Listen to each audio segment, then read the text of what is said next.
Vivo X100 Pro എന്ന smart ഫോണിൽ എടുത്ത ഫോട്ടോകളാണ്. എന്തൊരു ഡീറ്റെയിലിംഗ് ആണെന്ന് നോക്കി. ഇതൊരു സ്മാർട്ട് ഫോണിൽ എടുത്ത ഫോട്ടോ ആണെന്ന് നമുക്ക് ഈ ഫോട്ടോകൾ കണ്ടു കഴിഞ്ഞാൽ പറയാൻ പോലും പറ്റില്ല. അത്രയും ക്വാളിറ്റിയിലാണ് ആ ഫോട്ടോ ഡെലിവർ ചെയ്തിരിക്കുന്നത്. അതുപോലെ ഓരോ ഡീറ്റെയിലിങ്ങും വളരെ കൃത്യമായിട്ട് ഈ ഫോട്ടോയിൽ കിട്ടുന്നുണ്ട്. ഇപ്പോൾ തന്നെ X100 എന്ന് പറയുന്ന ഈ ഒരു ഫോണിനകത്ത് എടുക്കുന്ന ഫോട്ടോകളിൽ ഇത്തരത്തിൽ നിരവധി ഫോട്ടോകൾ ഓൺലൈനിലൊക്കെ ഇപ്പോൾ ലഭിച്ചു തുടങ്ങിയിട്ടുണ്ട്. ആൾറെഡി ഈ ഒരു ഫോൺ ചൈനയിൽ ലോഞ്ച് ചെയ്ത് കഴിഞ്ഞു. ഒരു DSLR ക്യാമറയെ പോലും തോൽപ്പിക്കുന്ന തരത്തിലുള്ള അല്ലെങ്കിൽ അത്രയും മികച്ച മാക്രോ ഫോട്ടോകളും ഫോട്ടോകളും ഒക്കെ എടുക്കാൻ സാധിക്കുന്ന തരത്തിലുള്ള കിഡിലൻ ഫോണാണെന്ന് ഇതിൻ്റെ സാമ്പിൾ ഫോട്ടോ ഇപ്പോൾ ഇന്റർനെറ്റിൽ വരുന്നതിൽ നിന്ന് നമുക്ക് മനസ്സിലാക്കാൻ സാധിക്കുന്നുണ്ട്. വിവോ X100 സീരീസിൽ വിവോ 2 സ്മാർട്ട് ഫോണുകളാണ് ആൾറെഡി ചൈനയിൽ ലോഞ്ച് ചെയ്തത്. വിവോ X100ഉം അതുപോലെ വിവോ X100 Proയും. ഉടൻ തന്നെ അതുകൊണ്ട് തന്നെയും ഈ ഒരു ഫോണുകൾ ഇന്ത്യയിലേക്ക് എത്തുമെന്ന് നമുക്ക് പ്രതീക്ഷിക്കാം.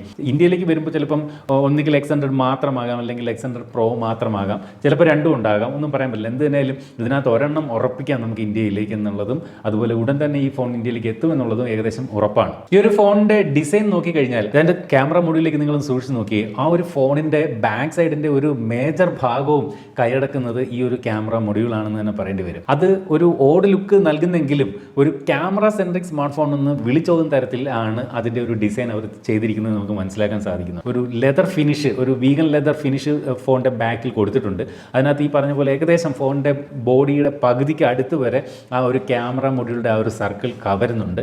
ആ ഒരു ക്യാമറ മൊഡ്യൂളൊക്കെ കാണാൻ അതിമനോഹരം തന്നെയാണ്. എന്തിനായാലും ഡിസൈൻ ലാംഗ്വേജിൽ കഴിഞ്ഞ Vivo XST, X70, X80, X90 സീരീസിൽ നിന്ന് ഭയങ്കരമായിട്ടുള്ള കാഴ്ചയ്ക്ക് വ്യത്യാസങ്ങളൊന്നും വരുത്തിയിട്ടില്ല. ആ ഒരു സെയിം പാറ്റേൺ ഈ ഒരു X100 സീരീസിലും വിവോ ഉൾപ്പെടുത്തിയിരിക്കുന്നതായിട്ട് നമുക്ക് കാണാൻ സാധിക്കുന്നുണ്ട്.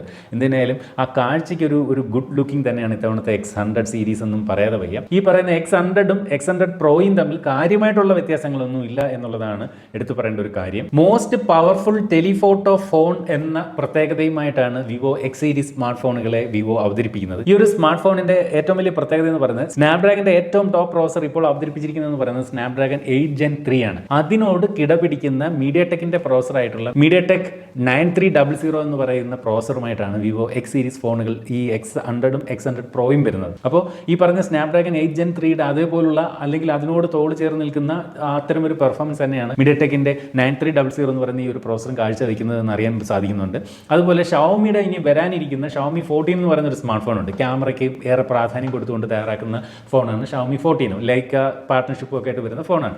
അപ്പോൾ ഈ ഒരു ഷവോമി 14 കൃത്യമായിട്ടൊരു വെല്ലുവിളി ഉയർത്താൻ തീർച്ചയായിട്ടും വിവോയുടെ ഈ ഒരു X100 സീരീസ് സ്മാർട്ട് ഫോണുകൾക്ക് സാധിക്കും എന്നുള്ളത് ഉറപ്പാണ്. അതുപോലെ മറ്റൊരു പ്രത്യേകത എന്ന് പറയുന്നത് ഈ ഒരു വിവോ X100 സീരീസിൽ ഒരു സ്പെഷ്യൽ വേരിയൻ്റ് ഉണ്ട്. RAM LPDDR5T വരുന്ന ഒരു സ്പെഷ്യൽ വേരിയൻ്റ് ഉണ്ട്.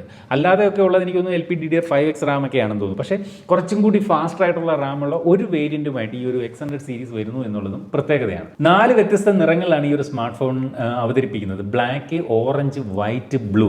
അതിനകത്ത് ആ ഒരു ഓറഞ്ച് കളറിനൊക്കെയാണ് ആ ഒരു വീഗൻ ലെതർ ഫിനിഷ് കൊടുത്തിരിക്കുന്നത്. ബാക്കിക്കൊക്കെ അല്ലാതുള്ള ഒരു നോർമൽ ഫിനിഷൊക്കെയാണ് നൽകിയിരിക്കുന്നത്. ഈ ഒരു സ്മാർട്ട് ഫോണിൻ്റെ ഡിസ്പ്ലേ ഇപ്പോൾ അറിഞ്ഞു കേട്ടതനുസരിച്ച് 6.78 ഇഞ്ചിൻ്റെ LTPO ടെക്നോളജിയുള്ള AMOLED ഡിസ്പ്ലേ, അതും 120 ഹെർട്സിന്റെ റിഫ്രഷ് റേറ്റുമായിട്ട് വരുന്നു. മാത്രമല്ല ഈ ഒരു സ്മാർട്ട് ഫോണിന് പീക്ക് ബ്രൈറ്റ്നസ് ആയിട്ട് 3000 നിറ്റ്സ് ആണ് നൽകിയിരിക്കുന്നത്. അപ്പോൾ 3000 നിറ്റ്സ് എന്ന് പറയുന്നത് ഇപ്പോൾ ഒരു സ്റ്റാൻഡേർഡ് ഫ്ലാഗ്ഷിപ്പ് ലെവൽ ബ്രൈറ്റ്നസ് ആയിട്ട് മാറിക്കഴിഞ്ഞിരിക്കുന്നു. കാരണം ഈ വിവോയുടെ ഭാഗത്ത് നിന്ന് തന്നെ വരുന്ന ഡിസംബർ 12 ഇന്ത്യയിൽ ലോഞ്ച് ചെയ്യാൻ പോകുന്ന IQ12 എന്ന് പറയുന്ന സ്മാർട്ട് ഫോണിന് അതും 3000 നിറ്റ്സ് ആണ് പീക്ക് ബ്രൈറ്റ്നസ്. അതുപോലെ റിയൽമിയുടെ ഭാഗത്ത് നിന്ന് വരാൻ പോകുന്ന റിയൽമി GT5 Pro എന്ന് പറയുന്ന സ്മാർട്ട് ഫോണിൻ്റെയും പ്രത്യേകത എന്ന് പറയുന്നത് അതിൻ്റെ പീക്ക് ബ്രൈറ്റ്നസ് 3000 നിറ്റ്സ് ആണ്. അപ്പോൾ ഐഫോൺ 15 സീരീസ് അതുപോലെ പിക്സൽ 8 Pro ഇവയൊക്കെ വളരെ ബ്രൈറ്റ്നസ് കൂടിയ ഡിസ്പ്ലേയുമായിട്ട് വന്നതാണ്. കൃത്യമായിട്ട് അതിൻ്റെ ഫിഗർ ഓർക്കുന്നില്ല, 2000-2200 ആ ഒരു റേഞ്ചൊക്കെ ആയിരുന്നു.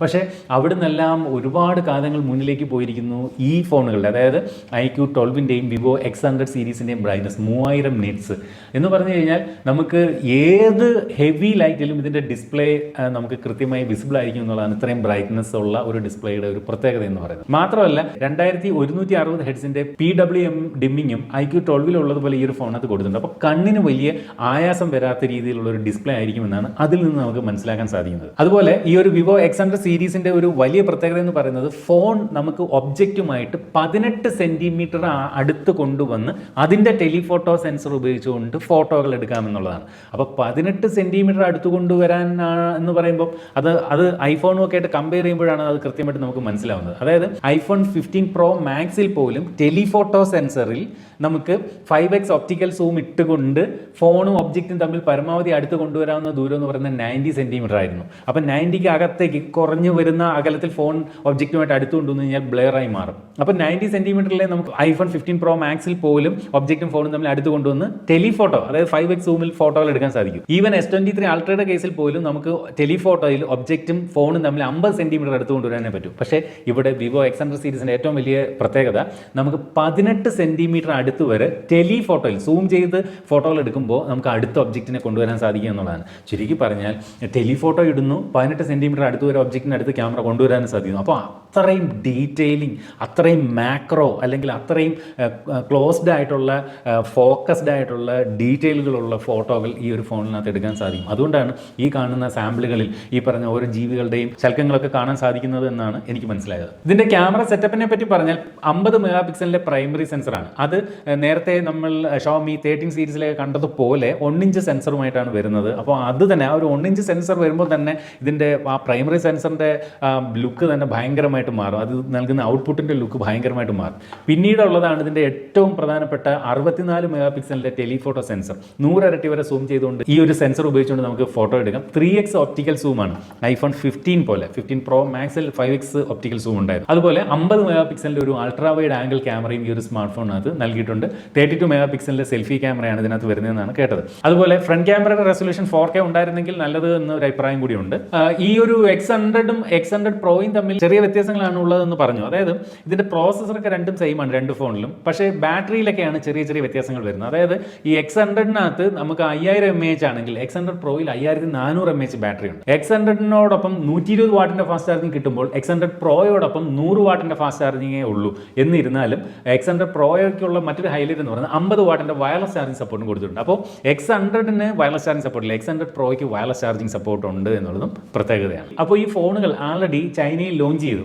ചൈനയിലെ പ്രൈസ് അനുസരിച്ചുകൊണ്ട് X100 എന്ന വിവോയുടെ ഫോണിൻ്റെ പ്രൈസ് സ്റ്റാർട്ട് ചെയ്യുന്നത് ഇന്ത്യൻ പ്രൈസുമായിട്ട് കാൽക്കുലേറ്റ് ചെയ്യുമ്പോൾ ഏകദേശം 45,675 രൂപയാണ്. 45,675 എന്ന് പറയുന്ന ചൈനീസിലെ പ്രൈസിൻ്റെ ആക്ച്വൽ ഇന്ത്യൻ മണി കൺവേർഷനാണ്. പക്ഷേ ഒരിക്കലും ആ പ്രൈസിനായിരിക്കില്ല ഇന്ത്യയിൽ ഈ ഫോൺ വിൽക്കുന്നത്. കുറച്ചുകൂടി പ്രൈസ് എപ്പോഴും കൂടും. 5000 രൂപയുടെയെങ്കിലും ഡിഫറൻസ് കൂടുതലുണ്ടാകാനുള്ള സാധ്യത കാണുന്നുണ്ട്. അങ്ങനെയെങ്കിൽ എനിക്ക് തോന്നുന്നു ഒരു 50,000 പ്രൈസ് റേഞ്ചിലായിരിക്കും വിവോയുടെ X100 എന്ന് പറയുന്ന സ്മാർട്ട് ഫോണിൻ്റെ പ്രൈസ് സ്റ്റാർട്ട് ചെയ്യുന്നത്. നേരത്തെ ഞാൻ പറഞ്ഞ പോലെ LPDDR5T എന്ന റാം സ്പെഷ്യൽ വേരിയൻ്റ് ആയിട്ട് ഇതിനകത്ത് കൊടുക്കുന്നുമുണ്ട്. അത് കുറച്ചുകൂടെ പ്രൈസ് കൂടുതലാണ്. അതിന് ഈ പറഞ്ഞ ഇന്ത്യൻ പ്രൈസിൽ 45,675 മുതൽ ഏകദേശം 52,528 രൂപ വരെയൊക്കെയുള്ള പ്രൈസ് റേഞ്ചിലാണ് പല വേരിയൻറ്റുകൾ. 12GB 256 ആണ് ഇതിൻ്റെ ഒരു സ്റ്റാർട്ടിംഗ് വേരിയൻറ്റ് ചൈനയിൽ അവതരിപ്പിച്ചിരിക്കുന്നത്. 12 256 ഉണ്ട്, 16 256 ഉണ്ട്, 16 512 ഉണ്ട്.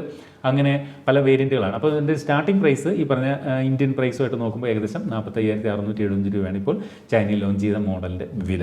അപ്പോൾ ഉടൻ തന്നെ ഈ ഒരു സ്മാർട്ട് ഫോൺ ഇന്ത്യയിലേക്ക് വരും. അത് നമുക്ക് എക്സ്പീരിയൻസ് ചെയ്യാനായി നമുക്ക് ഓരോരുത്തർക്കും കാത്തിരിക്കാം.